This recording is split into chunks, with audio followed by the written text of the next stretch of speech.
চট্টগ্রাম বন্দরে new mooring container terminal NCT বিদেশি প্রতিষ্ঠানের কাছে পরিচালনার জন্য হস্তান্তর করা যাবে কিনা সেই গুরুত্বপূর্ণ প্রশ্নে আগামী ৪ ডিসেম্বর রায় ঘোষণা করবে হাইকোর্ট। আজ মঙ্গলবার বিচারপতি ফাতেমা নজিব ও বিচারপতি ফাতেমা আনোয়ারের সমন্বয়ে গঠিত বেঞ্চ শুনানি শেষে রায়ের দিন ঠিক করেন। এনসিটি বিদেশি কোম্পানিকে দেওয়ার বৈধতা চ্যালেঞ্জ করে বাংলাদেশ যুব অর্থনীতিবিদ ফোরামের সভাপতি মির্জা ওয়ালিদ হোসাইন একটি রিট দায়ের করেন। গত ৩০ জুলাই চট্টগ্রাম বন্দর কর্তৃপক্ষ ও একটি বিদেশি প্রতিষ্ঠানের মধ্যে চুক্তি হওয়ার পর তা বাতিল চেয়ে রিট করা হয়। আদালত প্রাথমিক শুনানিতে রুল জারি করেন।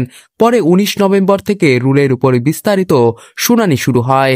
গত ২০ নভেম্বর হাইকোর্ট চুক্তির সকল কার্যক্রম আপাতত স্থগিত রাখতে সরকারকে মৌখিক নির্দেশ দেন। রিটের পক্ষে শুনানিতে অংশ নেন জ্যেষ্ঠ আইনজীবী Zainul Abedin, advocate Ahsanul Karim, barrister A M Mahbubuddin Khokon ও ব্যারিস্টার কায়সার কালাম। রাষ্ট্রপক্ষে ছিলেন অ্যাটর্নি জেনারেল মোহাম্মদ আসাদুজ্জামান। ২০০৭ সালে নির্মিত চট্টগ্রাম বন্দরের এই বৃহৎ টার্মিনালে বন্দর কর্তৃপক্ষ মোট ২,৭১২ কোটি টাকা বিনিয়োগ করেছে। দেশের আমদানি রপ্তানি কন্টেইনার পরিবহনের সবচেয়ে বড় অংশ পরিচালিত হয় এই এনসিটি দিয়ে।